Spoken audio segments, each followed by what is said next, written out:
मैं ही फॉरवर्ड तो exit poll के आगे भी लगा रहा हूँ भाई, वो एग्जिट पोल है। अभी तो ईवीएम खुली भी नहीं है, अभी तो बक्सा खुला भी नहीं है, अब तो कल खुलेंगे, उस पे उसके ऊपर काउंटिंग होगी। हमने बहुत बार देखा है, मेरे को तो पिछले बिहार का इलेक्शन याद आता है, इस बार को तो छोड़ो, पिछली बार लड्डू आ गए थे पार्टी हेडक्वार्टर में, लड्डू वापस करने पड़े। फिर वो दूसरी पार्टी वाले ने, वो दूसरी पार्टी थी, उसने कहा कि एक काम करो कि बनवाए तो आपके लिए थे, अब क्या करें, फिर अब लड्डू फिर तो दूसरी जगह चले गए थे। क्यों अजय जी? करवा दी थी। मैं सचिन एक सवाल ये करना चाह रहा हूं। हरियाणा में जलेबी, हाँ वहां लड्डू थे, हरियाणा में देखो जलेबी, फिर सब बदल गया। मैं ये कह रहा हूं ना कि इसी एग्जिट पोल ने हरियाणा में कांग्रेस की जलेबी भी पैक करा दी थी। कह रहा हूं भाई, का इंतजार करिए, मेरे को दोनों पसंद है। मैं ये कह रहा हूं रवि, मेरे को तो दोनों पसंद है। जलेबी आ जाए मेरे हिस्से, भले मेरे हिस्से लड्डू आ जाए, वो कोई बात नहीं है, वो तो हम खा लेंगे।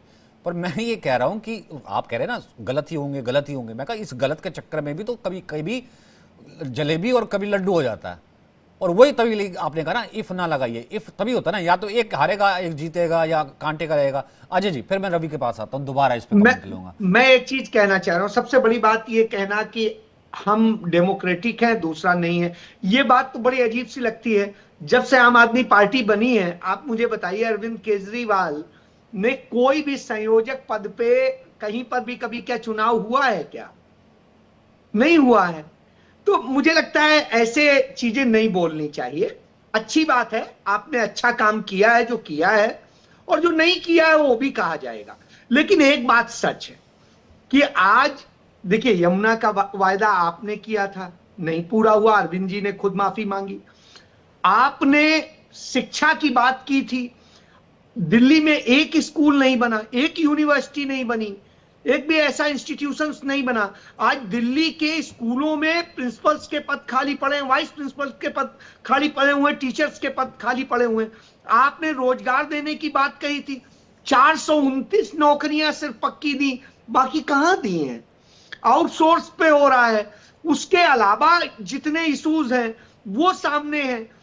पहली बार दिल्ली के इतिहास में कलंकित हुई दिल्ली जब 31 लोग सड़क पर पानी में डूब के मर गए। इससे ज्यादा और क्या हो सकता है? ये सारे भी मुद्दे। इसके अलावा जब दिल्ली में सांप्रदायिक दंगे हो रहे थे, आप कहां थे? आप तो सेकुलर कह के आए थे, वो तो कहते हैं हम हिंदूवादी हैं, लेकिन आप तो सेकुलर कह के आए थे। आपने क्या किया? आपने मरकज को जबरदस्ती, खुद अरविंद केजरीवाल के शब्द हैं कि मरकज को आपने सीधे दोषी ठहरा दिया बगैर किसी जांच के, बगैर किसी रिपोर्ट के, और बाद में प्रूव हुआ कि मरकज के लोग तो खुद ही पीड़ित थे, वो कहां से उन्होंने बढ़ाया। तो इस तरह से करके ये सारे मुद्दे, सीए एनआरसी को लेके जब विवाद हो रहा था उस समय आप कहां थे? ये सारे मुद्दे। इसके बाद जब आप ही के मंत्री गौतम ने बाबा साहब की 22 प्रतिज्ञाएं पढ़वाई तो आपने उन पर हमला कर दिया, उन्हें निकाल बाहर किया। लोकतंत्र कहां है?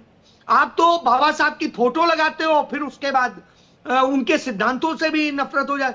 ये सारी वजह हैं, उन्हें स्वीकार करना पड़ेगा। दूसरा, कर्मचारियों की शिकायतें थी, आपने दूर नहीं की। इसके अलावा यदि देखेंगे और भी बहुत से इशू हैं, तो चाहे कूड़े के पहाड़ हो, चाहे और डेवलपमेंट के मॉडल आपने कहे हो, 11 साल कम नहीं होता है। 11 साल में रिजल्ट ना मिलना, निश्चित रूप से आदमी को लगता है कि अब दूसरा देखा जाए, उसका एक आपको नुकसान हो रहा है। मैं ये नहीं कह रहा हूं कि आपके, पता नहीं, भगवान करे आपकी इच्छा पूरी हो, एग्जिट पोल गलत हो जाए। नहीं सर, कई तो बनवा रहे हैं वो। मैं यही कह रहा हूं, लेकिन जो हालात जमीन पे बयां कर रहे हैं वो बहुत पॉजिटिव नहीं है। असल में एग्जिट पोल की बात कहें तो हमें भी पता है, चूंकि मैं भी चीफ एडिटर रहा, तो मैंने भी देखा कि यहाँ चैनल में किस तरह से क्या होता है। चलिए छोड़िए, उसको नहीं कहूंगा, ये मेरा प्रोफेशनल मसला है। लेकिन बहुत सारी चीजें हैं, इसलिए उस पर मैं बहुत ज्यादा नहीं, हाँ उस पर एक सर्वे आ जाता है, एक माइंड आ जाता है, वो आप आकलन, एक तस्वीर बना सकते हैं, इससे ज्यादा कुछ नहीं। जी रवि, देखिए, अरविंद केजरीवाल जी इस देश की राजनीति में विश्वसनीयता की प्रमाणिकता है। उन्होंने जो कहा वो किया। उन्होंने शिक्षा की बात की, दिल्ली की शिक्षा व्यवस्था भारतीय जनता पार्टी के तो हो गया रवि, अब तो हो गया चुनाव, अब हो गया चुनाव। कि दिल्ली की बेस्ट एजुकेशन है, मेडिकल है, वो हो गया चुनाव। ये मैनिफेस्टो छोड़ दो परिणाम, तो ईवीएम खुलेगा उसके बाद वो किसी भी तरफ। मैं तो कह रहा हूँ, मैं तो आपको पहले दे रहा हूँ जिसे कहते हैं बेस्ट विशेस, फिर मैं त्यागी जी को दे दूंगा। मैं नहीं कह रहा कुछ, मैं तो एक एनालिसिस कर रहा हूँ। भाई आप युवा हैं, आपने भी इलेक्शन को देखा है, पढ़ा है, समझा है। इफ तो कहीं ना कहीं आता है ना, एक एंटी इनकम्बेंसी भी होती है, वोटिंग का थोड़ा कम होना, ठीक है। एक एग्जिट पोल भी मैं एक फैक्टर लेकर के आ रहा हूँ। तो आप ठीक है कह रहे गलत होंगे नहीं, मतलब मैं ये कह रहा हूँ इफ तो आता ही है ना, फिर मैं उस एनालिसिस की बात कर रहा हूँ जो इश्यूज अजय जी कह रहे थे या फिर अजीत जी कह रहे थे। देखिए, दिल्ली विधानसभा चुनाव में दिल्ली की जनता ने सब कुछ स्पष्टता देखा है कि किस तरह से गुंडागर्दी, किस तरह से तानाशाही पूर्वक ये चुनाव हुआ। मोदी जी ने तमाम यंत्र तंत्र और षड्यंत्र कर दिए थे दिल्ली की जनता के खिलाफ। पूरी मोदी क्रेसी उतार दी उन्होंने। दिल्ली पुलिस से लेकर के चुनाव आयोग तक का मिसयूज किया। तो दिल्ली की जनता इन तमाम मुद्दों पर कल जवाब देने जा रही है। आप थोड़ा सा और इंतजार कर लीजिए। दिल्ली में प्रचंड जनादेश के साथ अरविंद केजरीवाल जी की और आम आदमी पार्टी की सरकार बनने जा रही है। त्यागी जी। सचिन जी, बस मैं एक अपना एंडिंग नोट देना चाहूंगी। पुराना एक समय था राजनीति का, जब कोई पार्टी चुनाव हारती थी तो एक्सेप्ट करती थी कि हम जनता का धन्यवाद करते हैं, उन्होंने जितना भी हमें वोट प्रतिशत दिया, जितनी भी हमें वोट दी, हम जनता के सम्मान करते हैं, उनके लिए थैंक्स बोलते हैं। लेकिन धीरे धीरे राजनीति का एक ऐसा पतन अब हमने देखा है जहां पर अगर आप हार जाते हैं तो सिस्टम को दोषी ठहराया जाता है, उसमें लूप होल्स ढूंढे जाते हैं। अगर आपके पक्ष में नहीं गया एग्जिट पोल, अगर आपके पक्ष में नहीं गया एग्जिट पोल, आप विनम्रता से कहेंगे कि बहुत अच्छा चुनाव था कि हमसे गलती हुई एनालिसिस करने में। एग्जिट पोल का देखिए, मैंने आपको ये बोला कि दिल्ली एक छोटी राजधानी है, दिल्ली एक छोटा जियोग्राफिकल एरिया है जहां पर मेरा मानना ये है कि जिसका सही होने की संभावना ज्यादा होती है।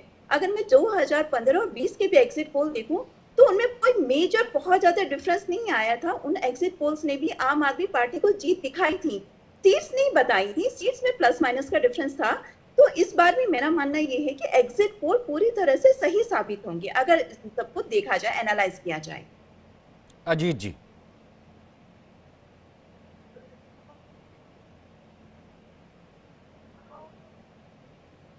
अजीत जी आप म्यूट हैं, एक बार फिर से वो कीजिए। जी, क्या क्या एक बार सवाल दोहराया जाए? नहीं सवाल नहीं, मतलब इसी एनालिसिस में आपका क्या एक्सटेंशन है? अभी जैसे देखा जाए लड्डू भी आया, जलेबी भी आई, हरियाणा भी आया, दिल्ली छोटी इसलिए एग्जिट पोल ठीक, और वो बाकी सब चीजें। नहीं, एग्जिट पोल्स ज्यादातर सही होते रहे हैं। एग्जिट पोल में सीटों का इधर उधर होता रहा है, दिशा उन्होंने सही बताए हैं। और यहाँ पे कंट्राडिक्टरी है एक्चुअली। 2-3 ऐसे एग्जिट पोल पोलस्टर्स हैं जो बता रहे हैं ये आम आदमी पार्टी जीत रही है, और 7 बता रहे हैं कि भारतीय जनता पार्टी जीत रही है। तो और ये क्या मैं ये कह रहा हूँ, मैं तभी तो मैं कह रहा हूँ ना, मैं तभी भी मैंने ये शो रखा, इसमें बात कर रहा हूँ। तो क्या अब ये अगर ये 3 सही साबित हो गए? नहीं, ये 3 साबित होने की संभावनाएं कम नजर आती, मतलब जो संकेत मिल रहे हैं वो कम है। जिसका स्ट्राइक रेट बेहतर रहा है, जो सही बताता रहा है ज्यादातर, उनका कहना ये है, एक एजेंसी है एक्सिस माई इंडिया जो बता रहे हैं सही 2 बार, पिछली बार 2 लोकसभा में और पिछले हरियाणा इलेक्शन में, हालांकि वो गलत हुए। और पांडे जी की को वेल विशेष भी दे रहे हैं कि वो मना लें कि गलत हो जाए, लेकिन वो ज्यादातर सही हुए। और उन्होंने जो है वो पूरा स्टैटिकल डेटा दिखाया है, जो स्टैटिक्स है वो पूरा दिखाया है, बात वाइज दिखाया है, और सारी चीजों को एक्सप्लेन किया है। और भी 2-3 एजेंसियां हैं जिनका मैंने डेटा बड़ा गौर से देखा है, वो सारी चीजों को एक्सप्लेन किया है उन्होंने। तो उसमें ऐसा लग रहा है कि कमजोर स्थिति में है आम आदमी पार्टी। आम आदमी पार्टी पर डबल एंटी इनकम्बेंसी है। एक नगर निगम का एंटी इनकम्बेंसी है, कूड़ा करकट, वो जो कूड़े की ढेर, गंदगी, ये पानी, स्वच्छ पानी का भी प्रॉब्लम है लोगों में, तो उसका एंटी इनकम्बेंसी एक हो गया नगर निगम का। प्लस जो है जो विधायकों के खिलाफ था, जो विधायक जो है 20 लोगों का इन्होंने टिकट काटा, वो टिकट जो है 20 लोगों का जो काटा, उसमें से आधे लोग जो है नाराज थे, जो बाद में पार्टी चेंज कर लिए। तो वो जो ट्रैक्शन था पिछला 2020 वाला, उसमें जो है वो जो ट्रैक्शन था वो नहीं रहा।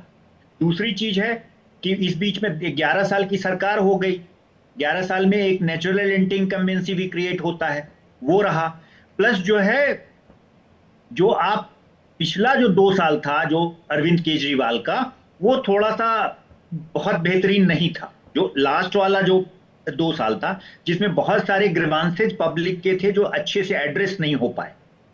हालांकि मोहल्ला क्लिनिक का इनका बहुत अच्छा कार्य कर रहा है और बहुत उसके अच्छे फीडबैक हैं। और दूसरा जो वो राइड वाला, बस राइड जो महिलाओं को दे रहे हैं, वो भी ठीक है। लेकिन इसके अलावा और भी बहुत सारे जो चीजें हैं, तो वो फिर उसमें कौन सा वोट खिसक रहा है? देखिए, अगर वोट जो खिसक रहा है वो जो मैंने अभी ब्रैकेट में बताया, upper middle class, middle class और लोअर मिडिल क्लास, वो तो पहले भी तो कन्वेंशनल जो था। अच्छा, मतलब आपके कहने का मतलब ये है कि कहीं ना कहीं ये परछाई ये दिख जो रहा है मिडिल क्लास का कि वोटर वो है, middle class, upper middle class, जिसे कहते हैं कि पंजाबी बनिया वोटर, जो बीजेपी का कन्वेंशनल वोटर था, जो लोकसभा में उनके साथ है, लेकिन विधानसभा में वो स्विच कर रहा था। लेकिन आपको ये लग रहा है कि इस बार एग्जिट पोल इसलिए ये दिखा रहे हैं कि इस बार उसने स्विच नहीं किया? नहीं, वो वोटर्स में जो ईमानदारी की छवि जो थी, वो पिछले और कामकाज करने की जो छवि थी अरविंद केजरीवाल की, उसमें थोड़ा सा गिरावट आया है। और मैं ये नहीं कह रहा हूं कि भारत की अगर आम आदमी पार्टी हार भी रही है तो अच्छा खासा वोट शेयर लाएगी। जो ऐसा नहीं है कि आम आदमी पार्टी कांग्रेस की तरह हारेगी, कि कांग्रेस 12-14% और 14-15 सीटें, और ये वोट शेयर अच्छा रहेगा, लड़ाई अच्छी होगी, वोट शेयर अच्छा रहेगा और बीजेपी जीतेगी, उसका भी वोट शेयर बढ़िया रहेगा। मतलब अच्छी लड़ाई है वोट शेयर के मामले से। कितनी सीटें लेकर के जा रहे हैं, जरा दोनों या तीनों के लिए कुछ प्रेडिक्ट कीजिए। फिर मैं व्यक्तिगत रूप से कोई प्रेडिक्शन नहीं करूंगा। मैं बस इतना प्रेडिक्शन करूंगा कि बीजेपी आगे है और आम आदमी पार्टी पीछे, चाहे 2 सीट से है चाहे 4 सीट। अजय जी?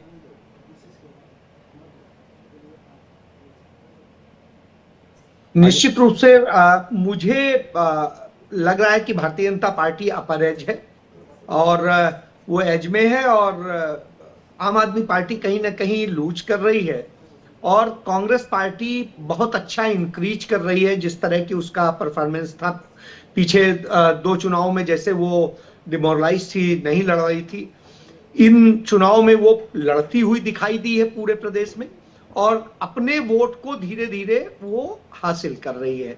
तो इससे मुझे लग रहा है कि यदि सीटों की स्थिति देखें तो मुझे लग रहा है कि भारतीय जनता पार्टी पूर्ण बहुमत की तरफ बढ़ रही है और आम आदमी पार्टी लूज करेगी। कांग्रेस पार्टी 2 से 5 तक जा सकती है, कोई बड़ी बात नहीं है। रवि, 67, 62 अब इस बार भी